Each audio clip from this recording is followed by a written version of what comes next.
Right.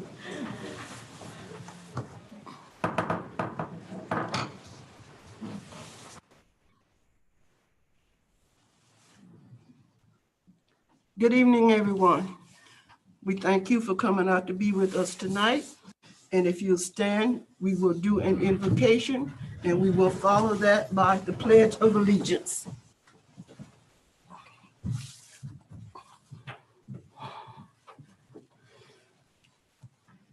Dear Lord, here we are again to do what's necessary on behalf of our city. It's our pleasure to be here, and we thank you for getting us here. You got us through another day, a lovely day, and we know that you brought us here for a special reason, and we are here to do whatever you think that we need to do in order to have the best results of our meeting. These things we ask in your name tonight. Amen. Amen. I pledge allegiance to the flag of the United States of America and to the republic for which it stands, one nation, under God, indivisible, with liberty and justice for all.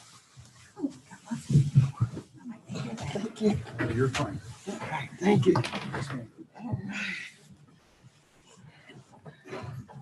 Roll call, please, Ms. Plum. Yes, ma'am. Mayor James, Here. Vice Mayor Jones, Here. Commissioner Ambrose, Here. Commissioner Jameson, Here. Commissioner Williams. Here.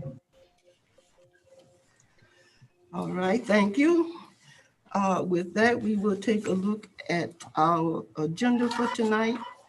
And there is item number 3 under unfinished business that we will not address tonight, and it will be rescheduled for January 14th. And Chief Gillingham will give us the explanation. So staff is requesting that item 3 under new business, which is the Safeco property, just adjacent to Bailey Estates, be continued to the January 14th meeting. We are in discussions with CHW, who's planning the project, on a developer agreement in reference to the commission's request for buffering. Had a meeting with them last night. We felt it's in the best interest of this project to continue it until the 14th, so we can finish finalizing the details, so we can bring forth all the documents to the commission. Okay, thank you.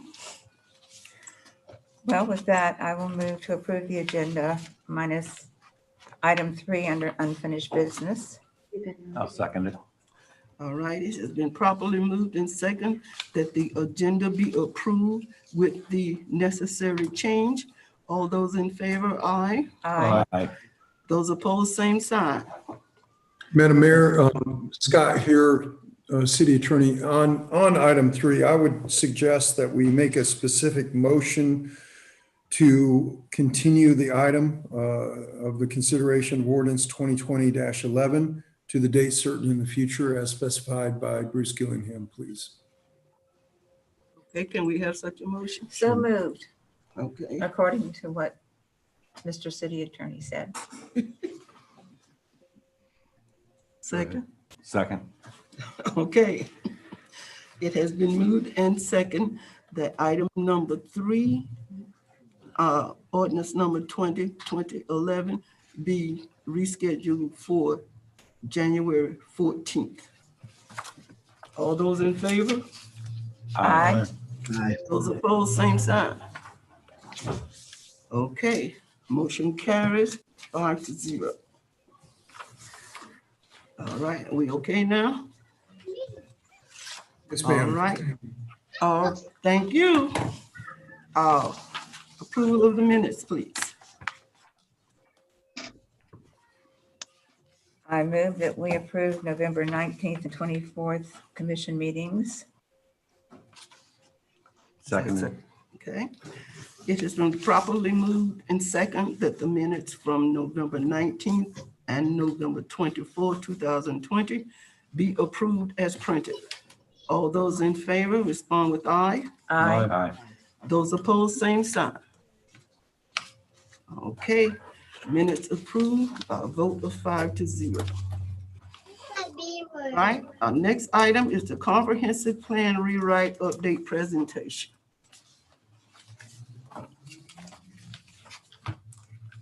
Good evening, Madam Mayor. Can you hear me okay?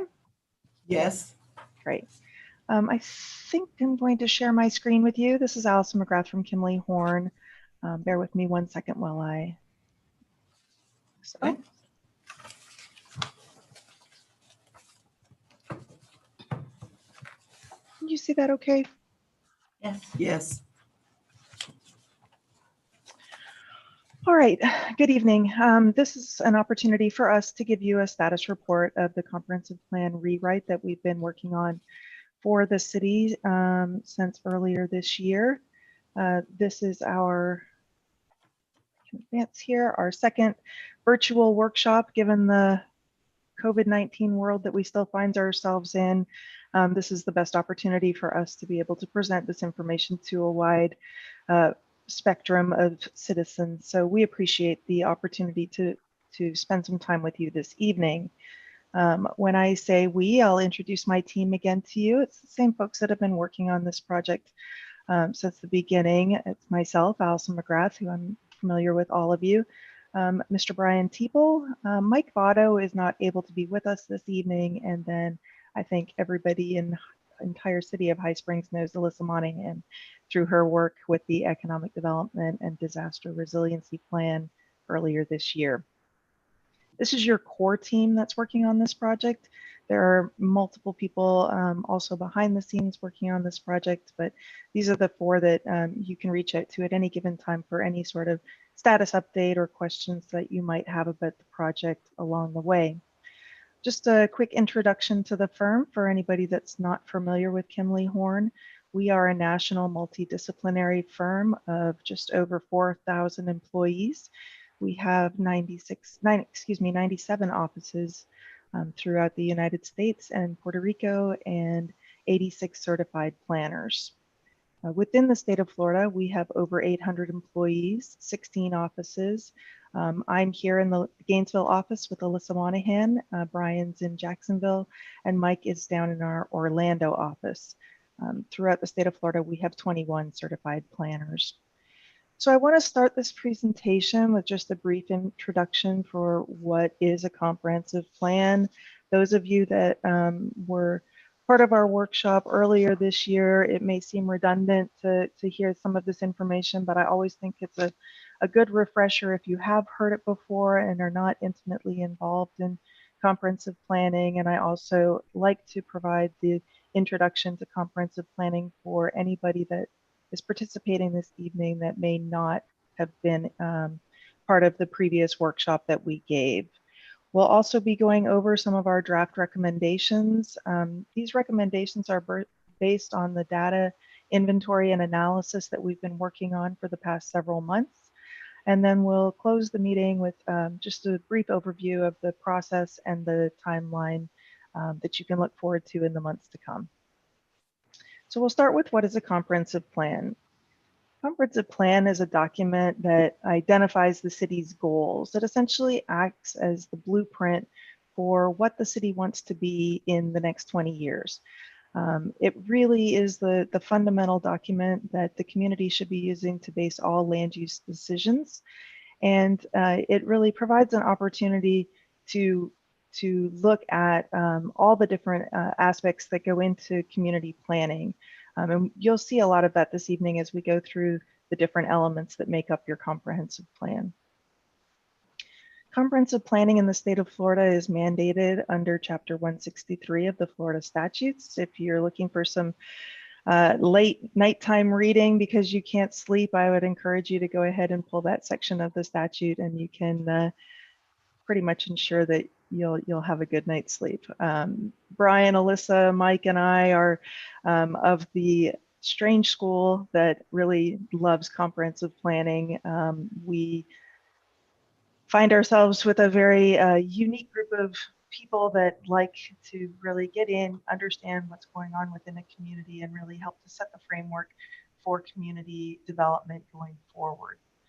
Within your comprehensive plan, you'll see goals, objectives, and policies, sometimes referred to as GOPs or GOPs. I'll tell you that in the world of planning, the use of acronyms is kind of an occupational hazard. I'll do my best this evening to not slip into that because I know if you're not working in this field on a day-to-day basis, that can get a little bit confusing. So if I happen to slip and use acronyms, I'm going to rely on my partners to interrupt me and make sure that I use the full explanation of the terminology. So just quickly on the process and timeline, we started this process with the city back in May. Statutorily for the city of High Springs, you are required to have your comprehensive plan updated by April of 2021. We start this process by looking at existing conditions within the city.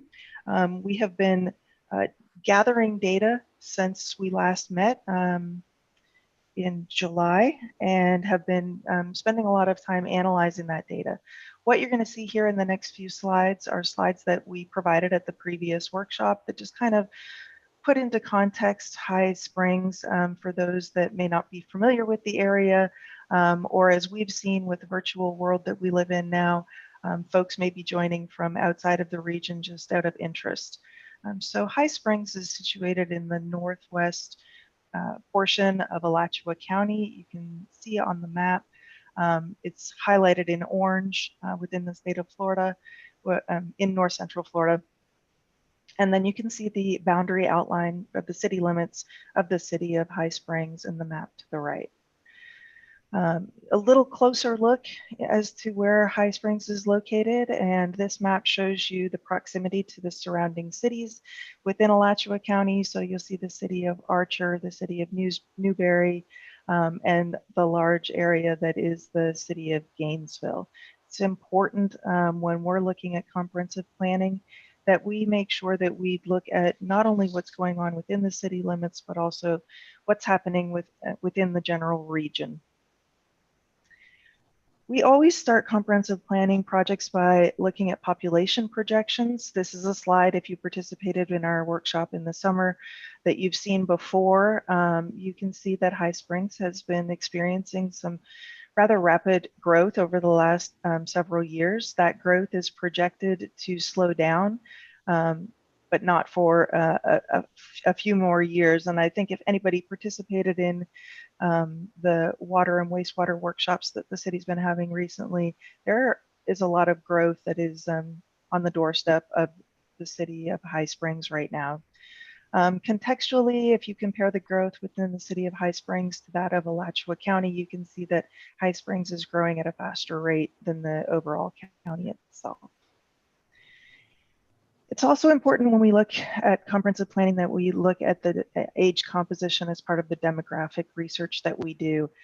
Within the city of High Springs, as of 2018, approximately 54% of your population is of working age. This becomes important to us when we start looking at making sure that there are policies that lend themselves to creating meaningful employment opportunities within the city so that folks that live within the city of High Springs don't have to commute elsewhere for jobs. Additionally, it's important to look at the aging population within the community. And for High Springs, approximately 29% of the population is aged 55 or older. This becomes important as we start to look at housing opportunities in terms of size and location to proximity to other resources that this community might need, such as healthcare. So these are some of the fundamentals that we just start with when we start to collect our data. We also look at median income as one of the metrics that's important for us to consider. In the city of High Springs, the median income is approximately $58,000 per year. You can see that that is higher than the median income of the surrounding counties and also of Alachua County. This was an interesting metric for us to look at.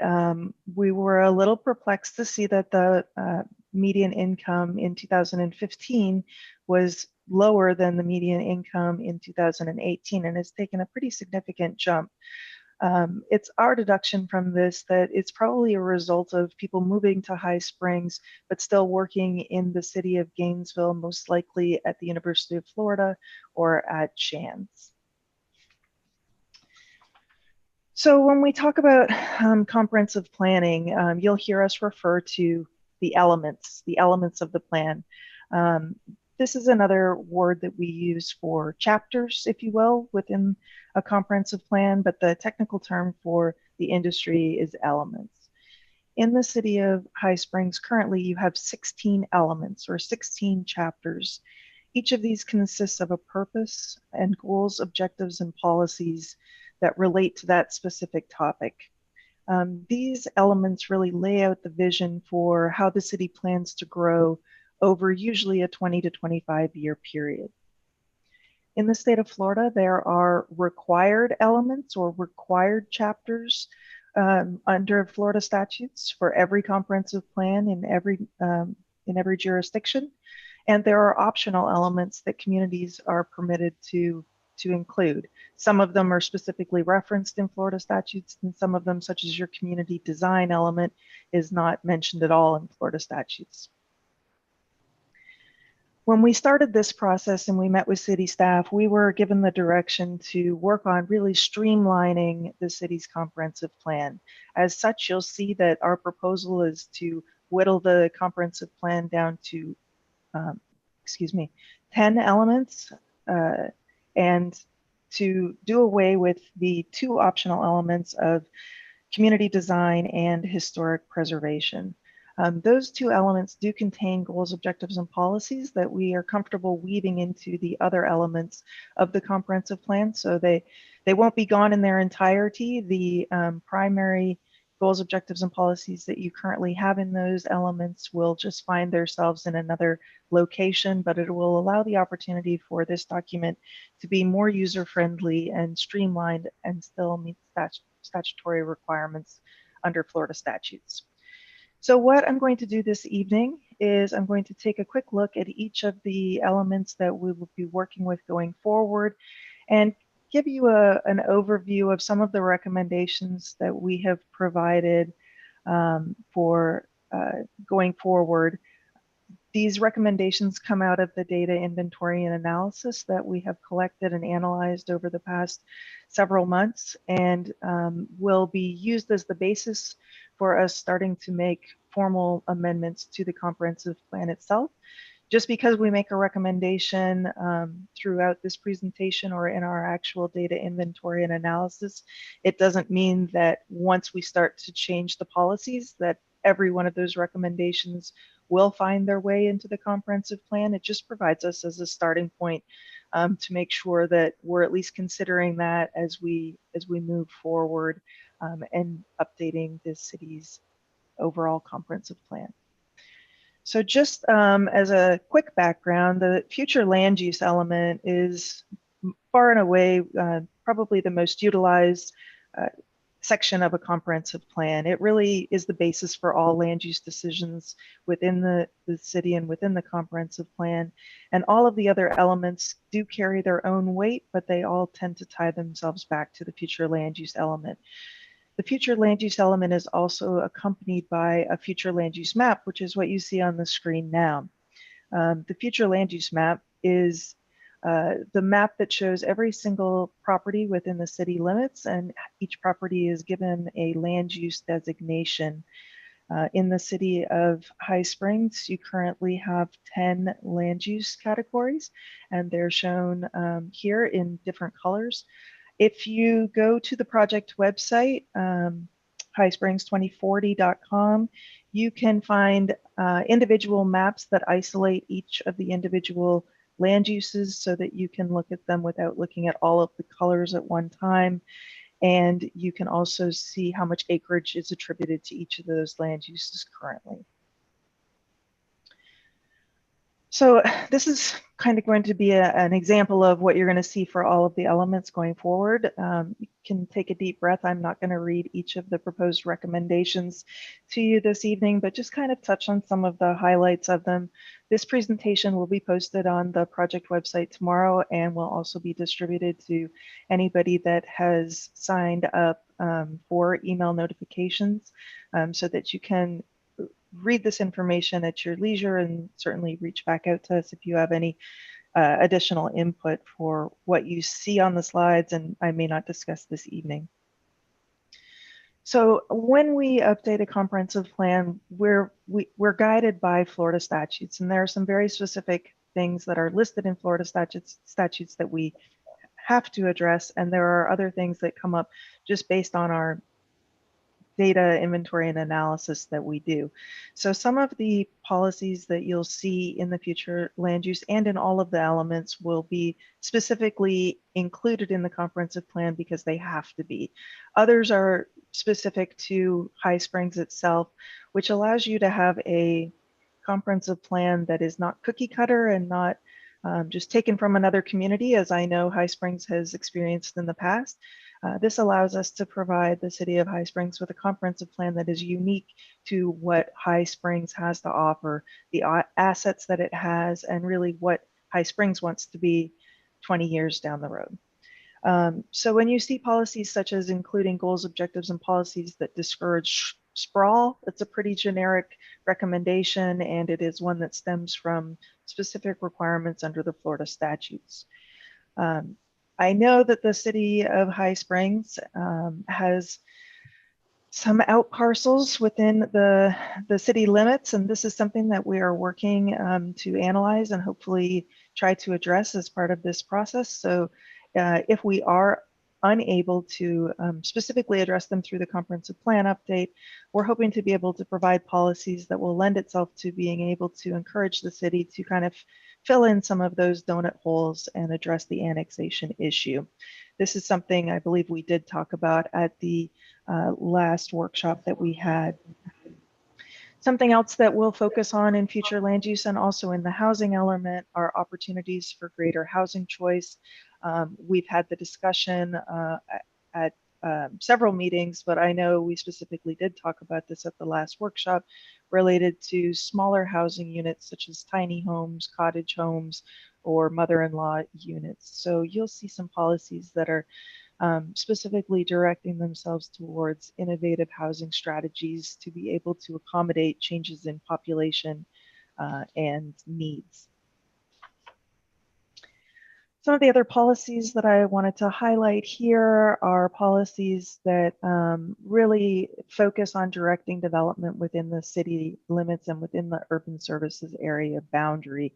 We really want to encourage the city to pace development with adequate public infrastructure. If you were with the City Commission on evening, there was a workshop related to water and sewer planning. So this is an issue that's at the forefront of the city's minds and something that we really need to make sure that the city is on pace with so that development doesn't get out ahead of the ability of the city to provide central water and sewer facilities as well as roadway infrastructure. It's also an important topic in pretty much everything we do these days, not just in planning, but I think as a country, the discussion of equity and inclusion and also environmental justice. So you'll be seeing some policies recommended by us that come through in the updated future land use element and really throughout the entire comprehensive plan that try and take that into consideration and make sure that we're providing access or the city's providing access to all citizens to be part of the development process. We'll also be including policies, as I mentioned earlier, that were previously part of your community design element. That was one of the optional elements of your comprehensive plan, and weaving them into the future land use element, goals, objectives, and policies as appropriate. The next element that I'd like to talk about in your comprehensive plan is the transportation element. Again, same format as I just went through with the future land use element. I'm not going to read all of the proposed recommendations that are available, but as we focus on transportation in High Springs, it's going to be important for us to have coordination with the FDOT. As you know, you're a blessed community and a cursed community all at once by having state roads run through High Springs. So the relationship with District 2 for FDOT, Florida Department of Transportation, for those of you, my friends didn't didn't nudge me on that one. Florida Department of Transportation is important as we go through the comprehensive planning process, and the city maintaining that relationship over the years really will provide tremendous benefit in terms of opportunities for improvements to the roadway network that are overseen by the Florida Department of Transportation. It's also important for the city to be looking at its multimodal options and access. And when I talk about access, I mean access to amenities and to resources within the city, to your downtown, to your schools, to your religious institutions, but also to parks and trails, and the amazing interconnected network that we have in Alachua County and beyond, through the trail and park system. And I think there are some opportunities there for us to provide policy recommendations that can strengthen some of those transportation networks. Additionally, trying to find ways to improve the public access to and between High Springs and the adjacent communities, I think is important. We know that there are people that live in High Springs and have to find ways to commute to other communities for their job or for schools. And it would be beneficial to the city and to the citizenry to be able to have reliable, consistent, fixed route access to those adjacent communities. Conservation. So conservation is, again, one of the required elements under Florida statutes. And really the overarching theme of conservation is exactly what you would expect it to be. It's focusing on the protection of the environment. We'll be recommending clarification of policies related to new development connecting to central and water sewer services in particular.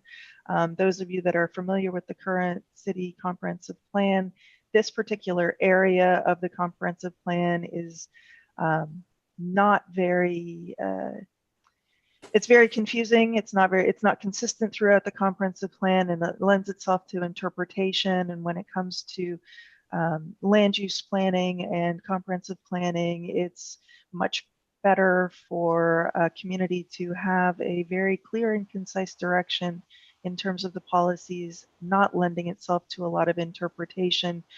Makes it easier on your city staff, it makes it easier on your recommendation bodies, and it makes it easier on the city commission to be able to provide direction to the citizenry that is consistent and reliable. So you'll be seeing some changes from us that hopefully provide very clear direction on some conservation measures. And I specifically mentioned the one related to water and sewer.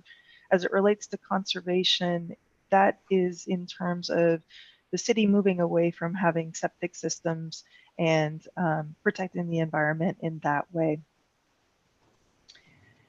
Some additional conservation recommendations will further be looking into things such as climate change and renewable energy use. These are things that are relatively common in our day-to-day conversation, but the comprehensive plan has not been updated in many, many years, and were not things that were at the forefront of people's minds when the comprehensive plan was established. And that is one of the benefits of the statutory requirement in Florida of having to update your comprehensive plan every 7 years. It allows you to keep current with things that have changed since the last time you updated your plan. So you'll see some recommendations from us in that regard.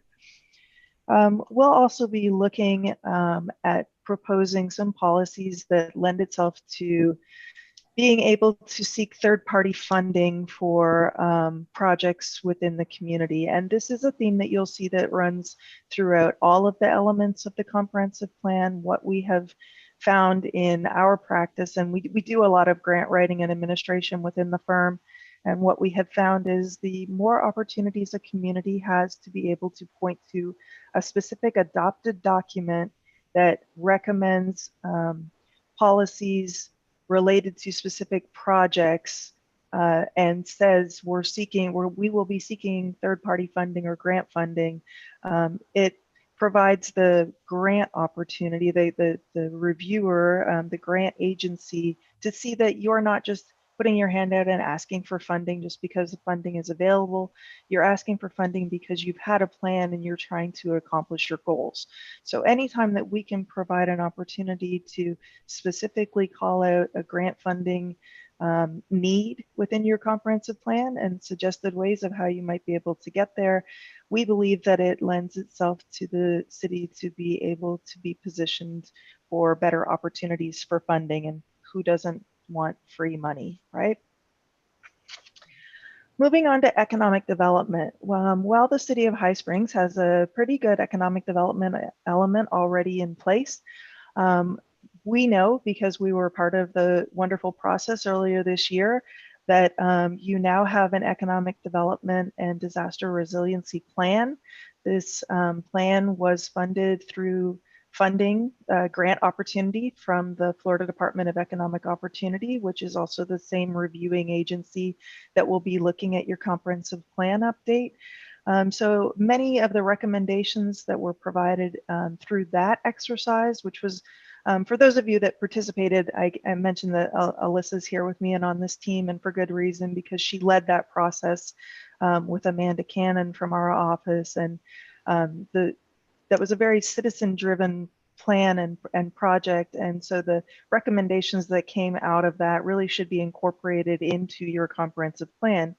Going back to what I just said about funding opportunities, you now have two documents, or you will have two documents that hold hands with each other and provides an additional strength when you're applying for grant funding from agencies. So you'll see some additional tweaking done to your existing economic development element, but primarily as a result of what just came out of the 2020 Economic Development and Disaster Resiliency Plan.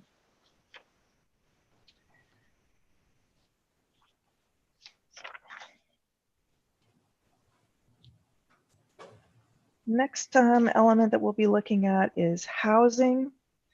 Housing recommendations, as I mentioned, under the future land use element, looking at the range of housing types, the locations of housing, size, cost. While the comprehensive plan doesn't necessarily speak to setting a price for housing, by virtue of the policies that are put in a comprehensive plan, you can increase or decrease the cost of housing. If the city had numerous goals, objectives, and policies that had requirements for specific design elements related to housing, it tends to draw the cost of home building up, which then gets transferred on to either the renter or the purchaser of the home. So we'll be paying close attention to that as we look at the housing element. We heard a lot of that during the Economic Development and Disaster Resiliency Plan outreach, and we're carrying that information through to the comprehensive plan update. Again, you'll also be seeing policies in here where we're keeping equity and inclusion in mind. Parks, recreation, and open space. Gosh, this community is so blessed to have so many amazing assets in and around it as it relates to parks and recreation, and the enthusiasm and the participation of not only the city's parks department, but also of the city's Parks Recreation Advisory Board is pretty remarkable for a city of this size. I think it's really a great opportunity for us to enhance what the city has in terms of parks, recreation, and open space goals, objectives, and policies. I think that to keep the momentum going right now with the enthusiasm that everybody that's involved in those programs, such as Miss Susie Clark, who I know that participated in some of our earlier meetings with the Economic Development and Disaster Resiliency Plan, and as I understand, just has said her farewell to the Parks and Rec Board, and just want to wish her well and thank her for all of her community service. But just to take some of that enthusiasm and make sure we build off of that as we recommend policies as part of this update, I think is important. And as we've all experienced during 2020, I think more and more people are spending more time outdoors and taking advantage of these types of resources. So I think it's important for us to be paying attention to this particular element, not only just meeting the statutory requirements for parks and recreation and open space, but also specifically looking at how we can encourage opportunities for sharing of uses, and also really taking into consideration our youth and also our aging population as it relates to parks and recreation opportunities. So you'll be seeing some policies proposed from us as we go forward that really kind of try to highlight what we now see as an increasingly more important area of all of our lives. Utilities. So under normal circumstances, I'd probably have a pretty robust section here on utilities. However, this is one that is kind of lagging a little bit behind the rest of our data inventory and analysis. As I mentioned, there was a workshop this past Tuesday with the City Commission to discuss water and wastewater. I think it was the second workshop as part of that discussion. And so we will be providing our utility recommendations here in the weeks to come based on information that has come out of those meetings. But unfortunately, this evening, I don't really have much to provide in that regard. Capital improvements. This is the section for all the number geeks in the group. This is the section that Brian People will be heading up because this is his 100% his cup of tea and his background.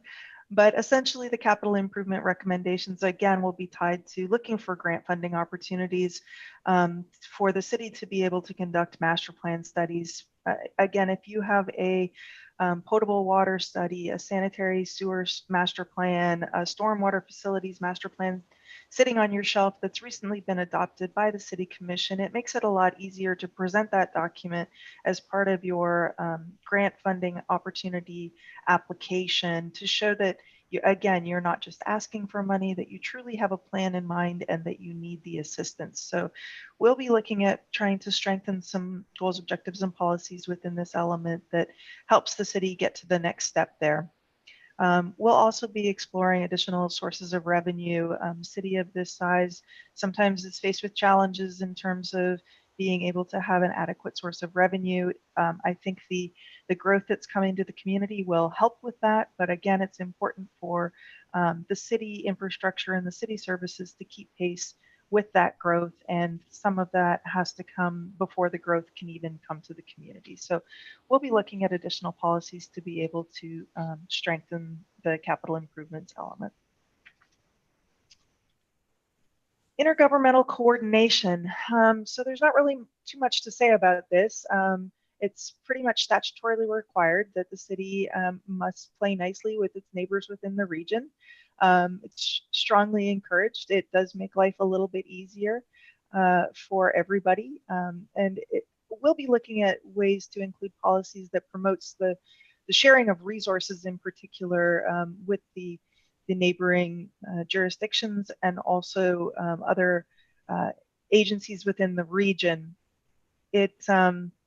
It was one of the topics that came up during the Economic Development and Disaster Resiliency Plan as well. And I think you'll see that some of the things that were recommended in there will carry over to here and will supplement the intergovernmental coordination section nicely. This is the section of the comprehensive plan that deals with all of your interlocal agreements. So that will all be reflected in the intergovernmental coordination element.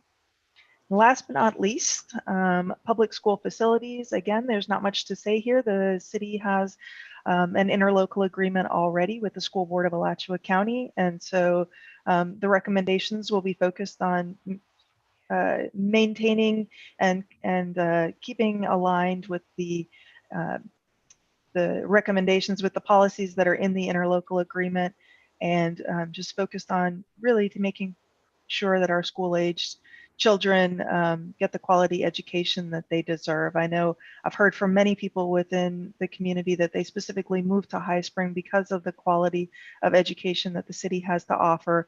And so I know this year has been particularly challenging for public schools and all schools. So if there are specific policies that we can include here, perhaps also in regards to funding opportunities, we'll be looking at that as part of the public school facility recommendation.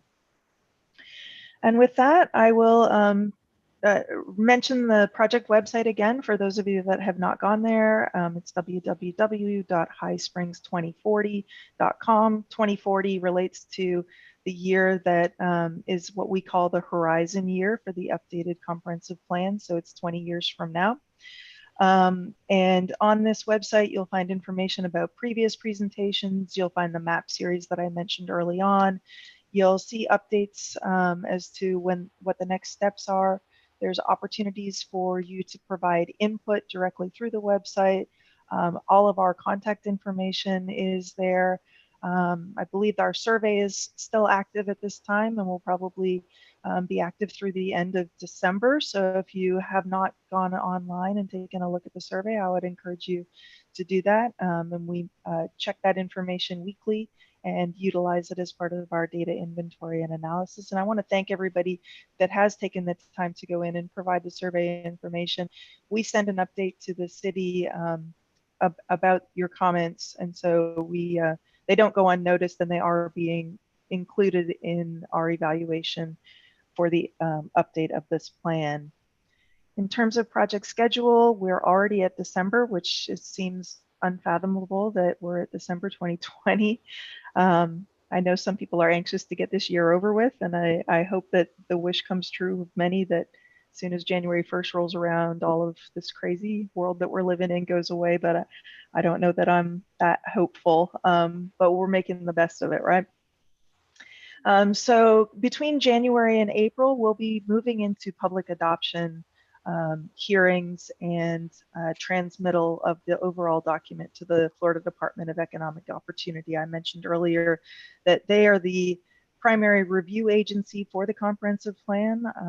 This plan does get routed to all of the state partners, the state agency partners, the Florida Department of Transportation, the Florida Department of Environmental Protection, and so on and so forth down the list, who have an opportunity to review and weigh in on the proposed updated goals, objectives, and policies in what will become the city's new comprehensive plan, which will take you through 2040.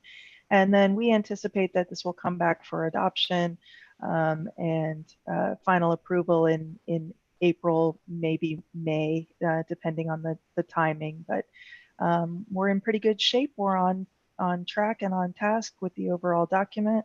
And with that, I'll provide the screen with our contact information. Please feel free to reach out to Brian or I at any time. If one of us isn't available, please don't hesitate to try the other one. We operate as a single unit. We're both up to date on the status of the entire project, and we're happy to help you at any time. So please don't hesitate to email us or call us. And with that, Madam Mayor, that concludes my presentation and my update for you this evening. Okay. Thank you. Got some good information there. All right.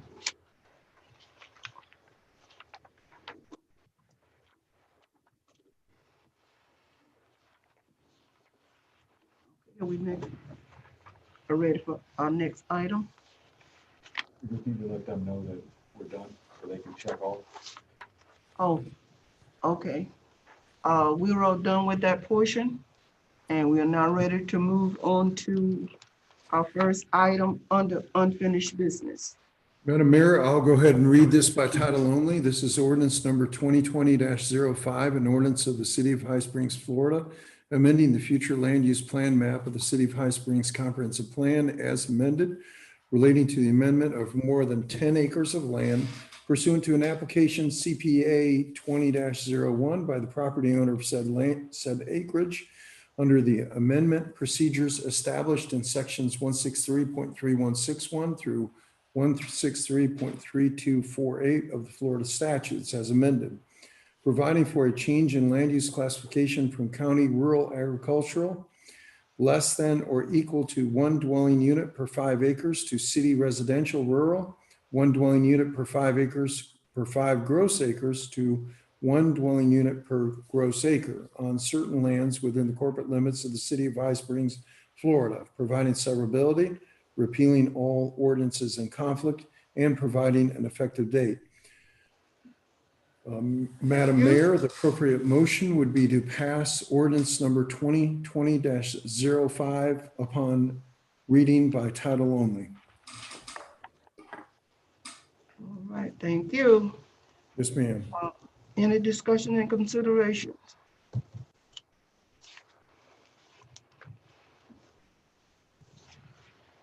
No, ma'am. See anybody coming? No, ma'am. Nobody from the audience? Yes.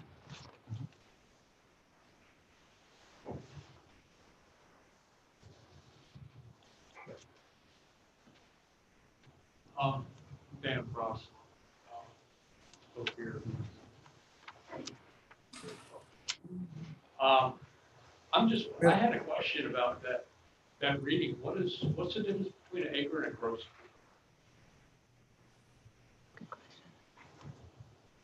Mr. Walker, did you hear the question? I could not hear it. I'm sorry. The difference between an acre and a gross acre? No, The language? It's still an acre is what we're talking about.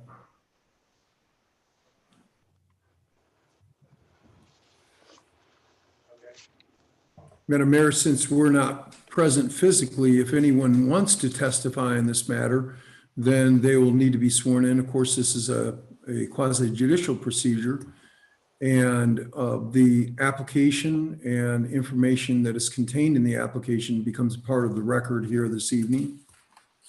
So if anyone wishes to testify, they'll need to they can use the raise the hand function on the Zoom, or notify us that they would like to talk about this matter.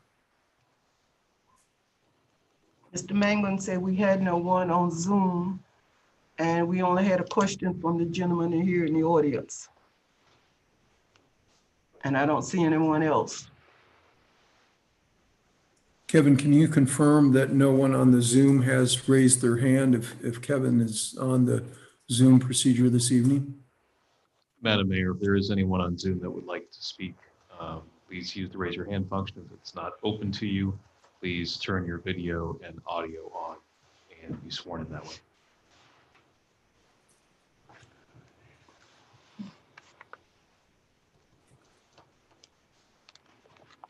Seeing nobody at this time? Is it no one? No, ma'am. Madam Mayor, we have no commissioners that wish to disclose ex parte communications, I assume.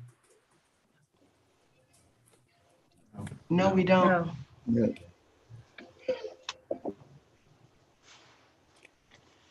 At this time, if there's no questions and no presentation, you can deliberate and vote on the matter, Madam Mayor.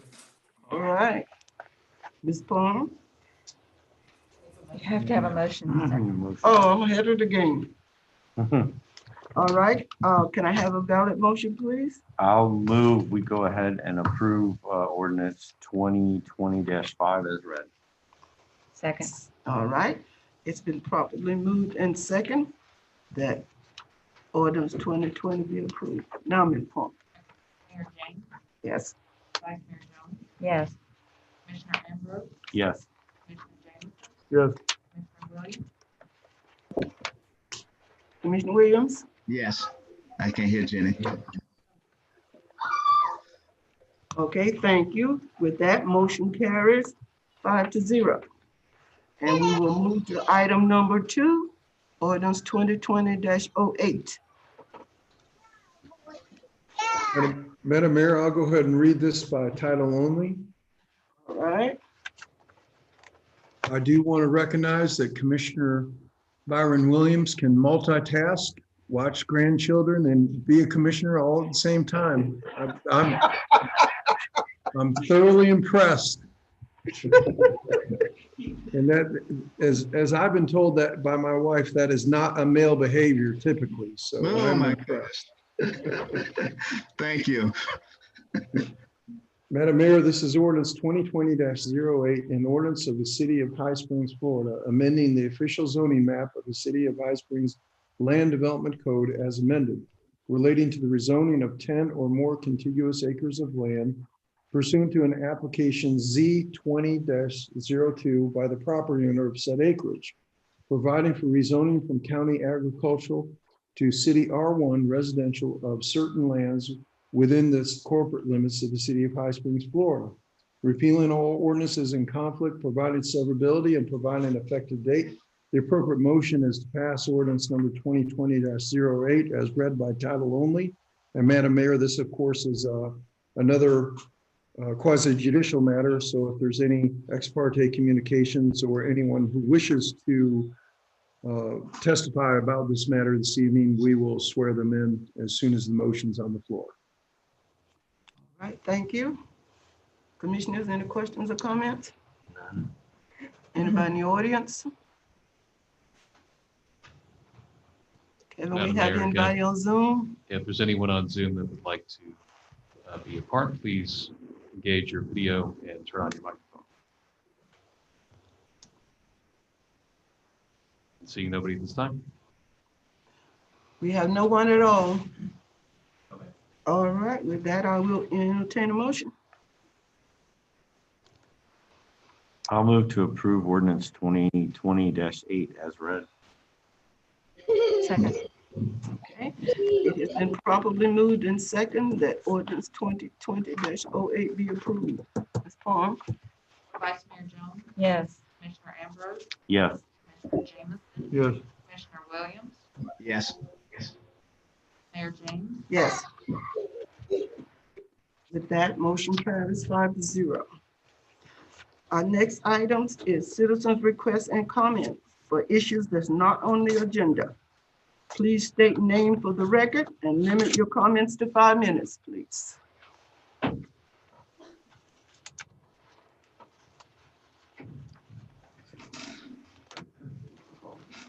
We have no one? Madam Mayor, if there's anyone on Zoom who would like to make a public comment, again, engage your video, turn on your microphone. You will have 5 minutes.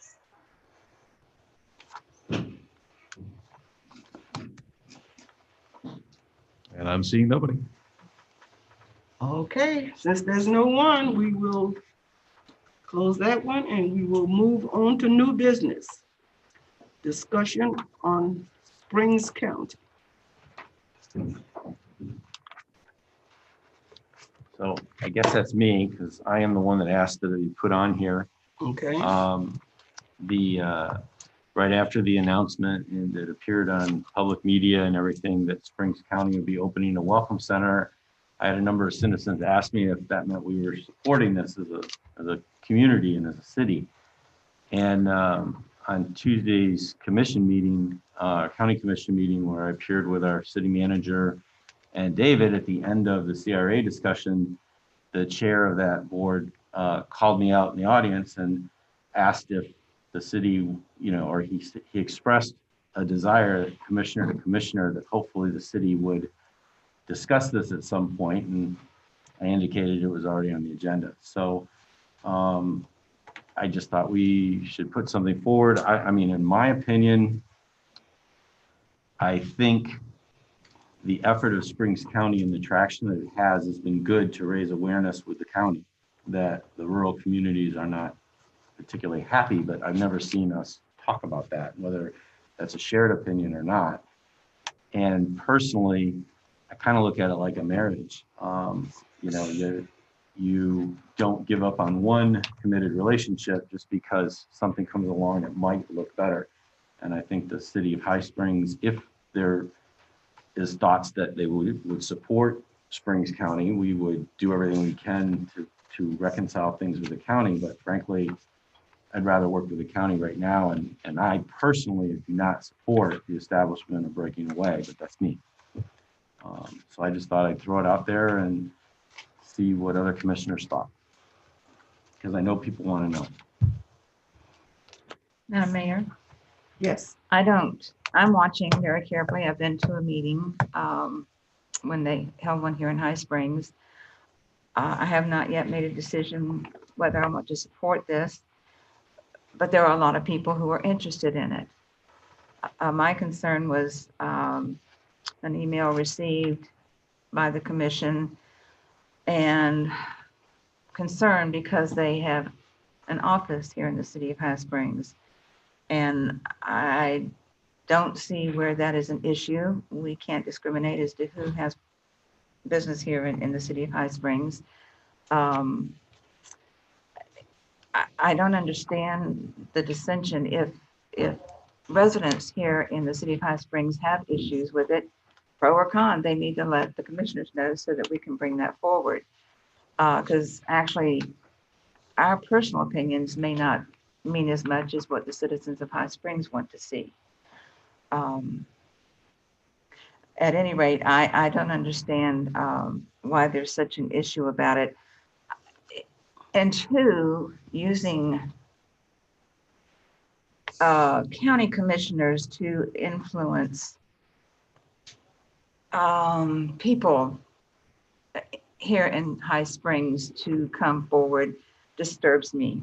I think if they have issues, they need to go to the Springs County to discuss it, not try and, or they need to come here and discuss it.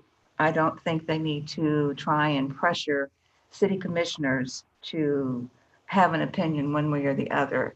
Mostly, of course, they don't want to see it moved forward. So we have had our problems with the county commissioners. I would like to see a better rapport with them.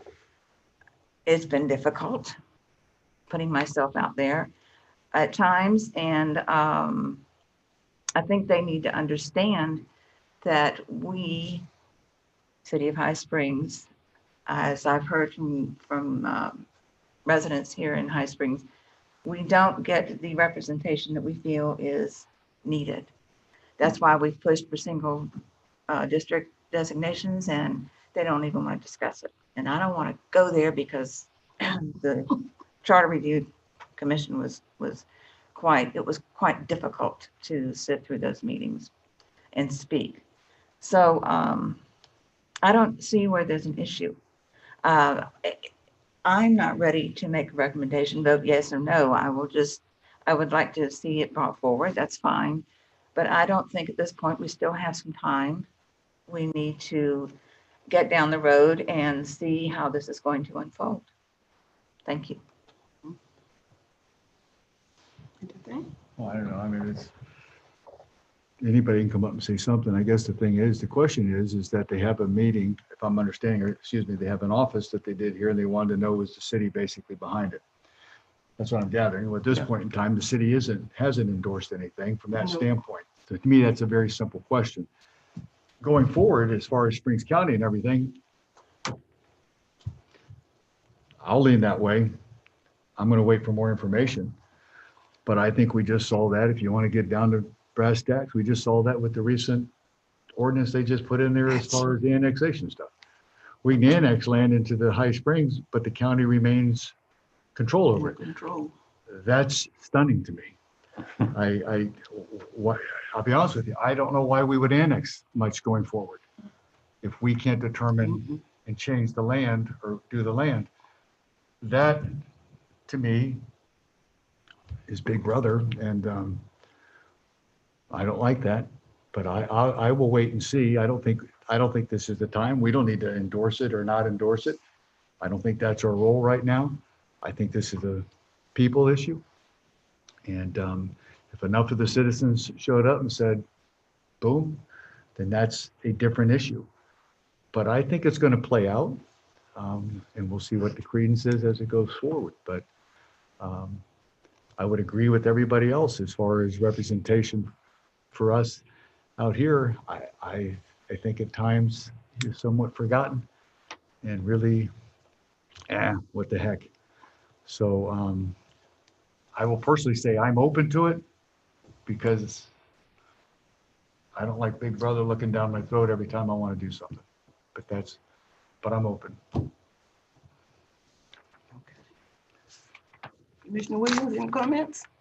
Yes, ma'am. Yes, I sure do. But first of all, I'm still trying to figure out why. What's the reasons and why of Spring County? Why? I never heard that reason why they want to do it. It's never been addressed to us, and I do have a problem when they put High Springs name on some of their flyers and had not discussed this issue with us as a commissioner. I do have a big problem with that. It seems though they put our name out there like we're endorsing this. Don't have any information about the spring. All I know is they want to move out of line. You're muted, Byron. Oops. I'm sorry. I said all that in vain, didn't I? Say Uh-oh, exactly, just the No, no, last heard you. Just the last part. repeat it back exactly as you said it the first time. I can do it, Scott. I'm a young man.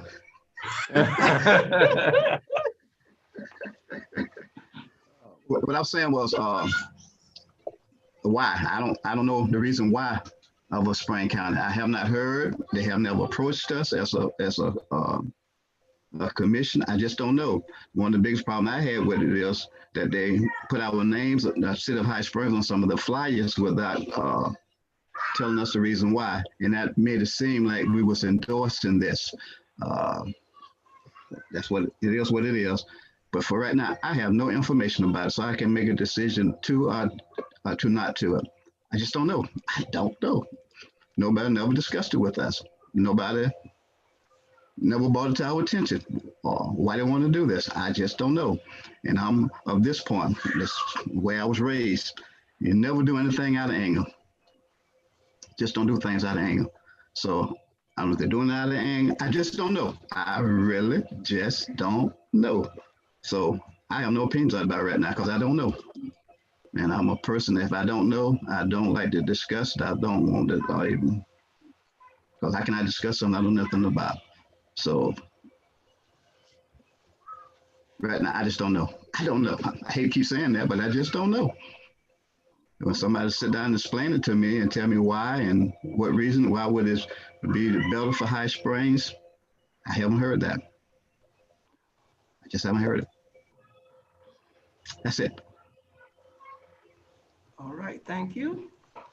Anything you want to say?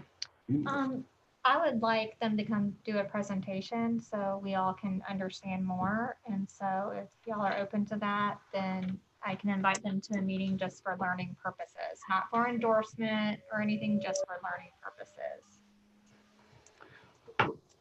They have that option available to them, just like Yes. anybody else that wants to, they can come and do it. I don't think we need to put out a formal invitation to them. Okay. I don't, if they want to come, they can get on the agenda and they can do it. Okay. I mean, we don't, I agree. I'm just saying, we don't, I understand where you come, but Yeah. we don't give out formal invitations to every, that's out there. If they want to come make a presentation, they contact us, they get on the agenda and they come make it. That's I my agree. opinion. Oh, that's fine. I'm fine with that. Yeah. I agree. I agree 100%, Scott. Okay, that sounds good. I know I was a bit surprised when I saw the printed material with High Springs all over it, and I know they had not come through the chamber. So if we want to set them up for a presentation, I'm willing to listen, and then we will find out a little bit about what's going on, and then we can make a more informed decision at that time. The only thing I would say at this point in time, Madam Mayor, is, and I go back to the original on the deal, I do think it's on it that we have not endorsed anything in the use Not of at City all. of High Springs. I think that's the original deal is no, we have No. not as a commission authorized anything. Another thing. Bingo.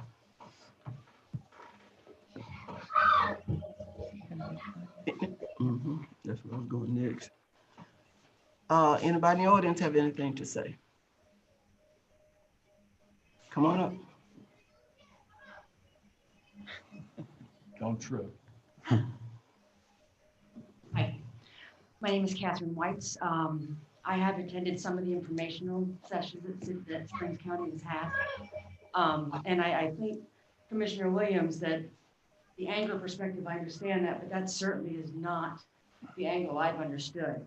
And the extent to which they mention High Springs in any printed material is just that it would be part of the proposed new county. Not that any city has endorsed any of the property. And of course, Alachua County doesn't want to lose a revenue. Of course, they don't want to lose a tax base. But Alachua County has a long history of not showing a lot of love to the outer areas.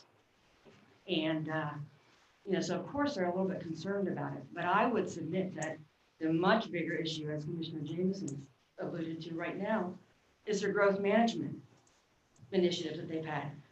The more and more authority they impose on all of you, the more and more we are going to become irrelevant to the conversation. And I think that overreach that they've just passed, just barely, is a lot of the reason why people are interested in hearing more about Springs County. So, thank you. Thank you. Come on forward.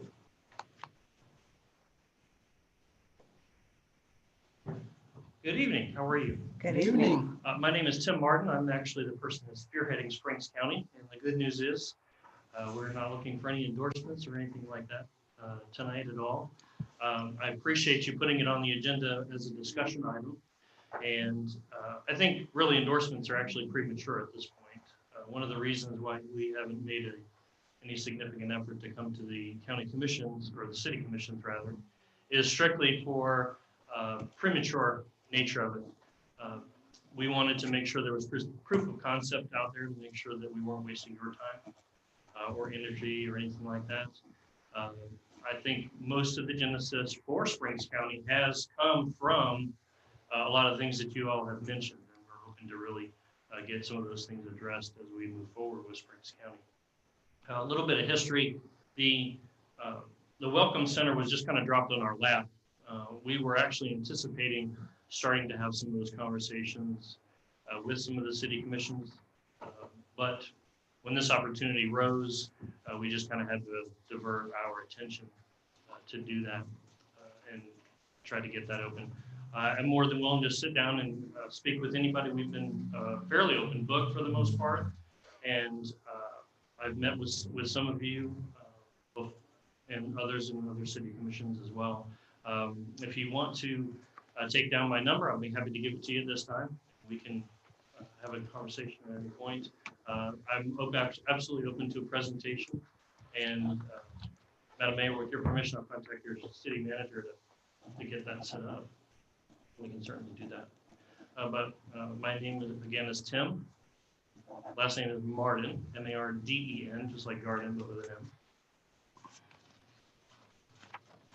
And my phone number is 352-474-1022.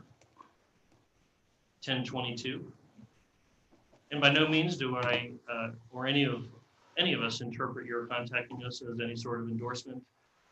Just strictly that you want to get more information, which I completely respect.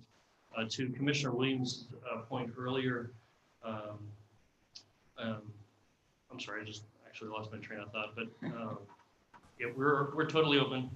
We have no malice or hidden agenda at all. We're very open. We want to be a resource for the High Springs area. Part of our Welcome Center is part of your Welcome Center as well, will include some presentation space, as well as an executive board meeting area that we're going to open to the community once we get that set up. So if there's a Lions Club or a knitting club that wants to have a space that they need, a homeowners association, something like that, we're more than welcome to have them in there. And I'm open to any questions that you might have right off the top of your head right now. Any questions right now? Nope. Yes, check Zoom, please. If there's anyone on Zoom that would like to speak about Springs County, please enable your video and turn on your microphone this time. And just as a point of clarification, Madam Mayor, Yes. I do serve on the City of Newberry Commission, but I'm not doing any of the Springs County efforts in my capacity as a city commissioner, and therefore there is no endorsement from the city of Newberry either. Okay, thank you. There's nobody on Zoom, Madam Mayor. Okay. I am. Hello. Teresa Martin, citizen of High Springs. Can you hear me? Yes, we can hear you. Oh, I'm on Zoom. So that's Martin, Martin. And I really just want to know what the intentions are of trying to create a community. Like, can you give us an idea of the area that you intend to encompass in Springs County? Who is supporting it besides you? Like, you are taking money, and I think that needs to be addressed. Are people donating money to your organization? And I believe that, why don't you have that in your community, Mr. Newberry? That is my question. Tim. So, Mr. Mayor, I or think we Madam can- Mayor, obviously that kind of is a pretty extensive answer. I believe we can probably address. During the all of that during our presentation, yeah, all that stuff can come up during the Uh, and- presentation. And if the caller wants to, she can email us at info@springscounty.com, and I can try to address those a little sooner. She's that excited about getting some answers. I'll be happy to respond to her. Again, that email for her is info@springscounty.com, and that's actually available to the general public as well. Okay. Okay, that's it. We thank you. All right, thank you. Is there anyone else? Okay, no one else. All right, then we're gonna move to item number 2. Authorize our new city manager to sign checks and investment documents in compliance with section 2-97 in the High Springs Code ordinances. At the November 19th meeting, the reorganization meeting, the commission authorized the city manager to sign checks. At that time, it was city manager Joel DeCoursey. And now we just need to authorize to sign. Exactly. So all we need is a motion. I move that we authorize our new city manager, Ashley Stefanos, to be able to sign checks and investment documents in compliance with section 2-97 of the High Springs Code of Ordinances. Second. Okay, it has been properly moved and second that authorization be given to Ashley Stefanos, our new city manager, for signing documents. All those in favor, aye. Aye. Aye. Those opposed, same sign. Motion carries 5-0. Okay, next one is item number 3. Ordinance 2020-15.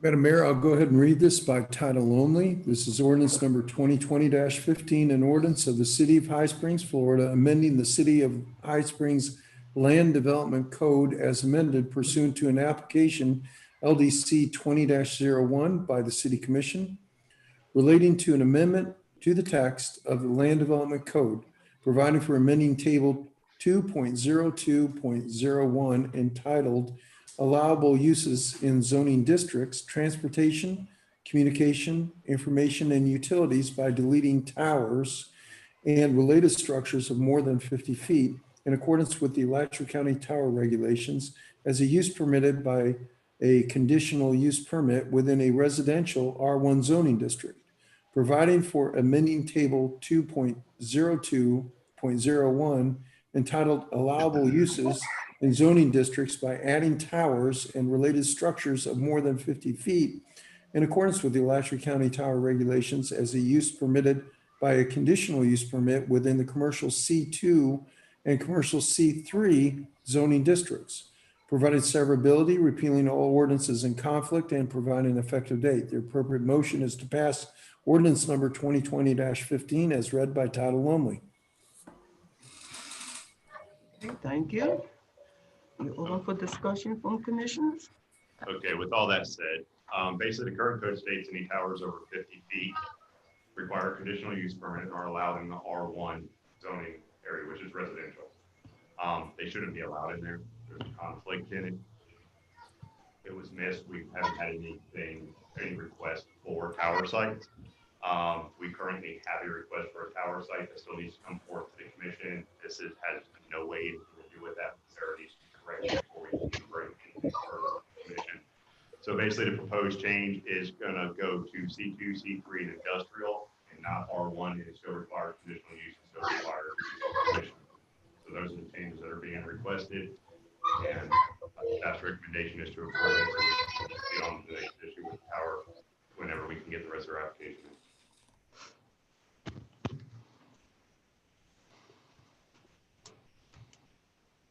in. Anything? Not R1.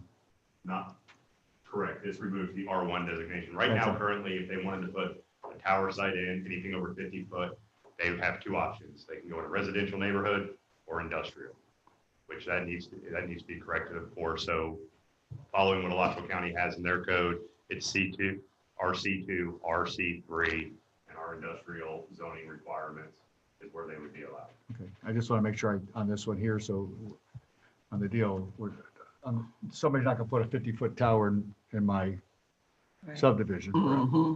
Okay, I just want to make sure so we understand on this deal. So we're limiting it, we're keeping it solely within the commercial areas of the city is where you would have this. Give me a use of that. What purpose is the 50-foot? Just tell me what do we? The tower that's being, there's a tower being proposed right now for public safety radios. There's some property that they've identified through a company called, I believe it's Next Tower.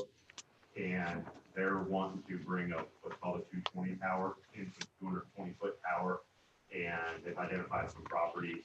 So with the way code currently reads, the properties that they have identified, they are not allowable because they're in commercial areas.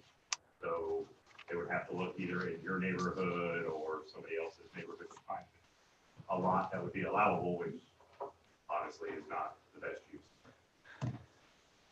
How much land is required to put this on? What is the size of the lot or so forth that is? It depends on the height of the tower. There's a fallout radius that has to go into play. 50 foot. I think a 220 tower requires 70 feet of fallout, but all that's into the plans when we get Right. the towers. We'll have to look at that. Right, it all comes within there is the amount of land that's required to put this on there to where it doesn't infringe and all that other stuff. Correct. They couldn't just find like some random triangle piece. I got you. Make it possible. Okay. Thank you. Okay. Anybody else? Commissioners? Commissioner Williams? No, ma'am, I don't have anything. No comments? No, ma'am. Okay, anybody in the audience? Okay, come on up.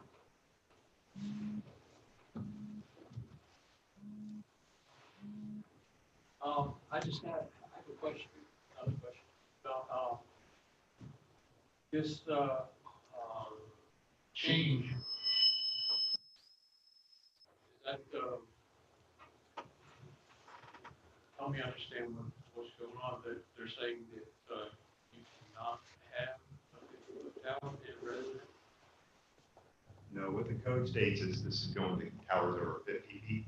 So anything above 50 foot, the way the code, it was a misprint in the code is what I'll say, or just an oversight, that anything over 50 foot is allowed in an R1 subdivision for a commercial tower. And that needs to be revised. They're not going to be allowable use in a residential subdivision to have a 220-foot tower. Okay, but you're saying 50 foot is, in my house, if I were to put a 50-foot tower. That's a completely different set of land development code. So there's another section that governs I think it's 10, 20, and 50-foot towers as well. Okay. So there's requirements set for that, but this specific part of the code only covers anything over 50 foot, and it aligns with what Alachua County requires. Okay, that was my question. I'm an operator, and I do have plans to put up a tower in my house. Yeah, so there's certain wind requirements and certain LEC requirements that would fall into play, and it's for ham radio operations, things along those lines. There is allowable uses in the code that would be covered in R1, R2, and R3.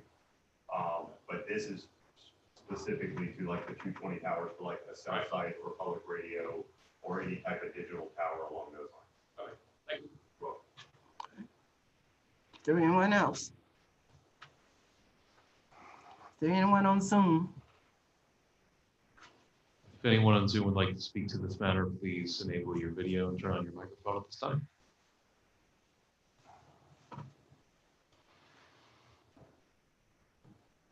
We're seeing none at this time, Madam Mayor. Okay, thank you. All right, with that, I guess we can do motion. I move that we pass ordinance 2020-15 as read. Second. All right, it has been properly moved in second that ordinance 2020-15 be approved. Madam Palmer? Commissioner Jameson, Yes. Commissioner Williams, Yes. Mayor James, Yes. Vice Chair Jones, Yes. Commissioner Ambrose, Yes. All right, motion carries 5-0. All right, at this point, we are going to ask for city attorney report and update. Madam Mayor, as was stated earlier by Commissioner Ross Ambrose, we did appear in front of the county on Tuesday, and the issue was the extension of our CRA district.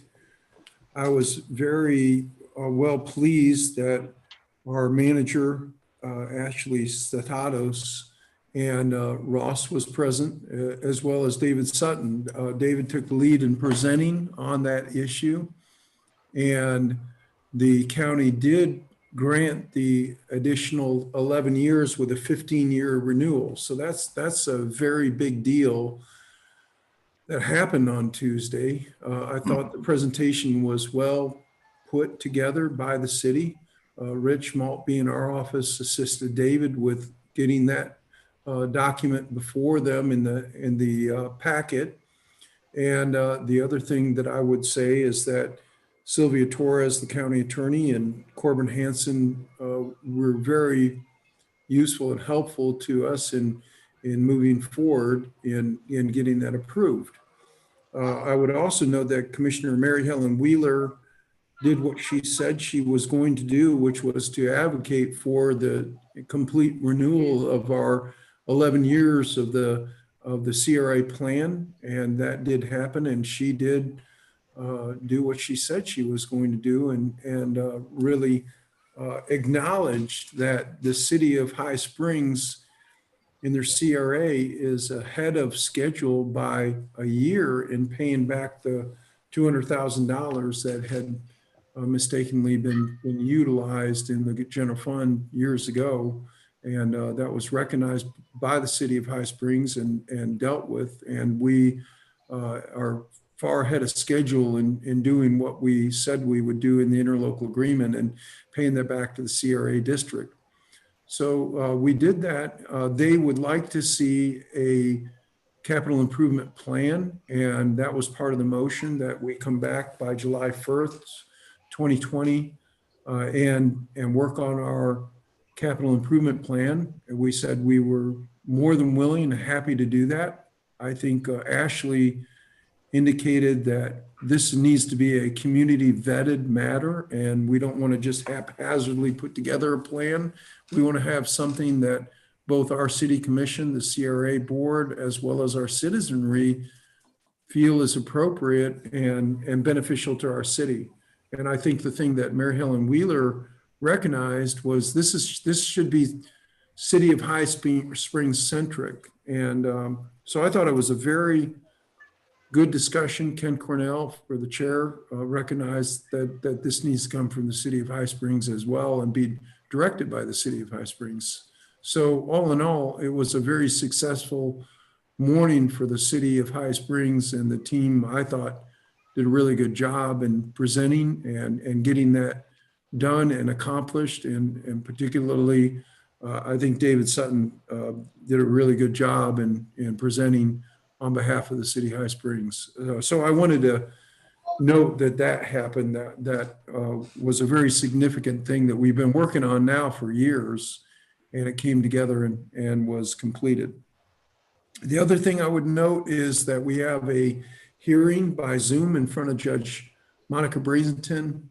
It is scheduled for Monday, which is the 14th of December, starts at 9 o'clock.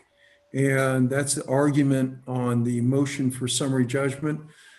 The Plaintiffs have a motion for summary judgment that's in play right now to state that basically, if you boil it down to a nutshell, what it is that the ballot language was confusing to the lay voter, and it's confusing in the way that it never mentions the fact that this really is a change in general law that is affected by this ballot and the charter amendment that affects annexations. And as was stated earlier in the evening, when land is annexed to the city of High Springs, the county, if it's in this growth management area, then the governance over land use remains with the county as opposed to the city of High Springs. And that's a change in general law, and that's effectively what that charter amendment does. And that was not well put or defined in the ballot language, the ballot summary that was before the voters. And we believe the argument is that hopefully we'll be successful in front of Judge Brazenton, that created confusion for the voters, and voters decided the matter in the favor of the charter amendment, but that it was not sufficiently defined for the voter. The other problem, the significant problem we believe in that ballot summary, is that it never depicts that there is in fact a map that is available. If you want to be up to date on this, you need to go look at the Growth Management Act, Growth Management map that was produced in association with this amendment. That language is nowhere to be found in the ballot summary language, that there's in fact a map that exists and is depicted in association with that amendment. So that'll be for Monday, starting at 9 o'clock. I would suspect that Judge Brazenton will take it under advisement. There's a lot of law that she's got to review. She's going to have to consider the arguments. And the other thing is that the county has a motion for summary judgment in favor of the ballot language, as does the charter amendment council that is represented by council as well. So that'll be argued before Judge Brazenton, and that's set for Monday morning. And Madam Mayor, that's all I had for your update this evening. We thank you. Yes, ma'am. All right. City manager. Okay, so I have been meeting with all of staff as well as people in the community, commissioners, several people. I have a very long list of items to go through. Our next steps will be working on a strategic plan for the community. So I will incorporate what I've learned so far, as well as get community input from y'all. So hopefully we'll be scheduling some meetings to start working on that, and likely after the holidays, but before budget. As well as some of those projects do have some funding issues involved. So I will be working with the finance director and department heads, re-looking at the budget, may need to do some mid-year budget amendments to get some of these items done that have come up as important to several people, and to take care of some of the infrastructure issues to get going on those as well.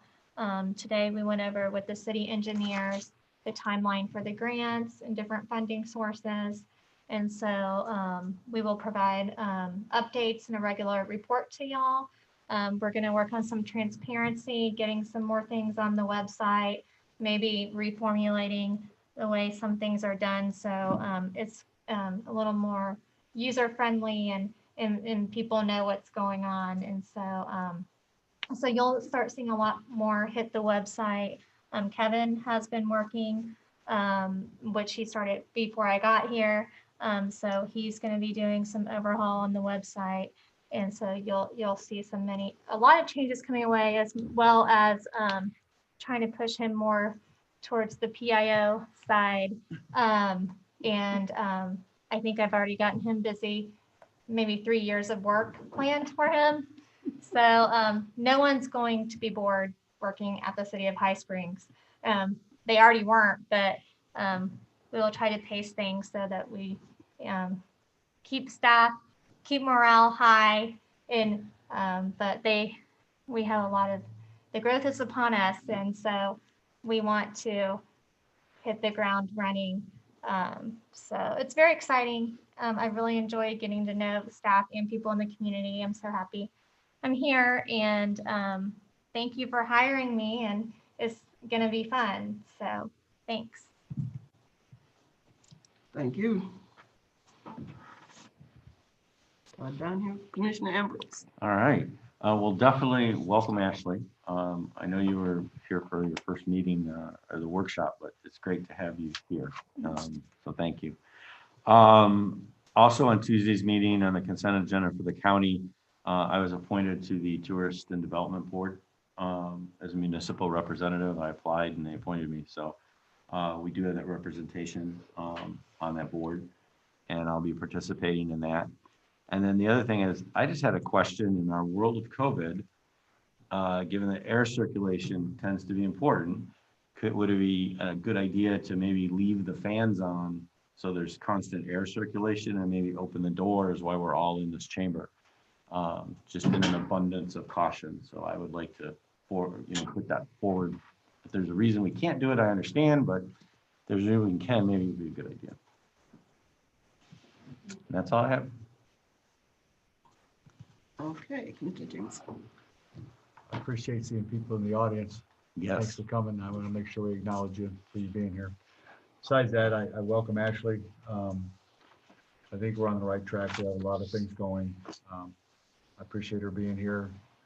Mr. Walker, work that you do, and everybody else. So I wish everybody a Merry Christmas. We won't see you until January. Be safe. And I wish you all the best. Thank you. Okay, thank you. Commissioner Williams. Yes, ma'am. Yes, ma'am. I'm here. First of all, I want to say welcome to Ashley. Welcome aboard. And we haven't had a chance to talk yet. If you can see, my hands are full right about now. But I will schedule a meeting with you holidays. So we say welcome on this month. So you're official now. You can sign checks. You can sign documents now. You're official now. We welcome, and we look forward to working with you. And also Farm Share would like to do another food giveaway in January the 23rd. That's a Saturday. But actually, I get with you and kind of bring you up to speed about Farm Share. It's a food giveaway we do through the community. And at this one, we're going to ask the different organizations to help out with this one, like the Kiwanis Club and other clubs in the community. So that's January the 23rd. That's a Saturday. And Scott, it's so true. I learned, don't never say never. I said I never will. I said I never will raise Sharon no more. Hey, we're in the same. Which Scott are you talking about? Scott Walker, Mr. Walker. Okay. Not Scott James. We're in the same boat, Byron. Yeah. So that's why I have to keep my mic muted, because if I unmute it right about now, y'all be trying to tell them, y'all please tell them children to be quiet. But it's fun. It's fun. It's all in fun. I don't know what I'd do without them. But again, we want to say Merry Christmas to everyone, and Happy New Year's, and be safe. And like I always say, try not to eat too much. Try not to eat too much. Again, thank y'all for a wonderful past year, and I look forward to the next year working with all of you all. Again, thank you. That's it. Okay, thank you. All right, thank you. Oh, I'm sorry, one more thing. Oh, okay. And Scott, the reason is I'm keeping them tonight is I just want to let everyone know that my mother-in-law passed. So my wife is with her family. So that's why I have the kids on tonight. I'm trying to give her a break while she's dealing with the death of her mother. So she's with her sister at this time. So let's keep us in prayer. Keep us in prayer. Again, everything will be all right. Thank you. My condolences, Byron. All right, thank you. I was wondering if you was going to mention that. I'm glad you went back to it. Yeah, I'm sorry. I had my notes in, but I didn't write it down. Oh, okay. All right, Vice Mayor Jones. I too want to welcome Ashley. We're very excited to have her on board, and she has a huge job ahead of her with learning Florida state statutes, and since she's from Texas, but she seems to be able to take all of it in stride. And we're looking forward to working with her. There was some discussion about anger as far as the Springs County. If anyone perceived me as being angry, it's not so much anger as it is frustration. So if you would look at it that way, maybe it will make more sense as to my feelings. I too want to wish everybody a Merry Christmas and a Happy New Year. My husband and I again will be celebrating alone with FaceTime with our grandchildren. So as I told you before, Commissioner Williams, you know, they're not here, so that's all I'm going to do is eat. You have to have some sort of comfort food if they're not here to hug. So, but I do wish everybody happy holidays and see you in January ready to work. All Thank you. right. Very good. Okay, from me too, Ashley, welcome aboard. Thank you. Welcome aboard. We're glad to have you. And from what I can tell, you've already got your boots on the ground and you're ready to go to work. So Oh. we're glad to have you here. It's Thank going to be a good 2021. Oh. I'm so excited. I can't wait to a year from now to see things we've accomplished. Yes. Okay. And for all of you that attended the meeting over at the county the other day regarding the CRA, you did a very good job. And I want to be one that mentioned that to you. I was on Zoom. You didn't see me, but I was there. I was listening to you.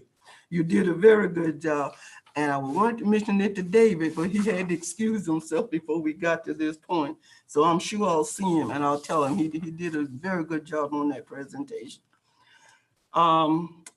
Also, Jen, did you get the little memo that I sent about the decoration? I faxed it. Okay. Anyway, a group of the citizens over at the Douglas neighborhood would like to decorate the park for Christmas. They are not asking the city for funding in terms of buying the decorations. They're going to do that themselves. Now, what this memo does not say, of course, they don't have any electricity over there. So I'm assuming they're going to plug these lights up over there someplace. I don't know. This doesn't say anything about that at all. But in terms of the decoration themselves, they are taking up donations and whatnot, and they're going to purchase their own donations. So they asked me to find out if it would be okay or if the city would have any negative thoughts. So I think it would be wonderful if they have someone who's kind of spearheading the Yeah. effort. If they want to meet with Damon and I, then you know, we can look and see how we can help them. I don't know if we can get electricity out there in a timely manner right now, or what all that involves. But I mean, we'll do whatever we can do for them. So I can have them contact Damien. yeah, have them contact him, and I'll talk to him about it tomorrow. I'm going to be spending some time with him tomorrow. So we'll discuss it, or if you have a contact, if you want to pass it along to Damon and I as well. Absolutely. That's a very exciting. That's really good to hear. So, Okay, very Madam good. Mayor, Madam Mayor, I would suggest with, City Mayor, when you get to that, at some point in time, if you're gonna run electricity, is to have Bruce look at it from a fire, Oh, yes. from a fire standpoint. Absolutely. yeah. And we'll have Alan too. So, Okay. Okay, that's all that I have, except to say Merry Christmas to everybody. Enjoy your holiday. And I'm not like Commissioner Williams. He said, don't eat too much. I say, enjoy yourself. There you go. I say, enjoy. You enjoy yourself without eating a But whole lot. Merry Christmas to you. Motion to adjourn? Oh, good. Are you adjourned? Uh-huh. Did you make a motion? Adjourn. Okay. All right.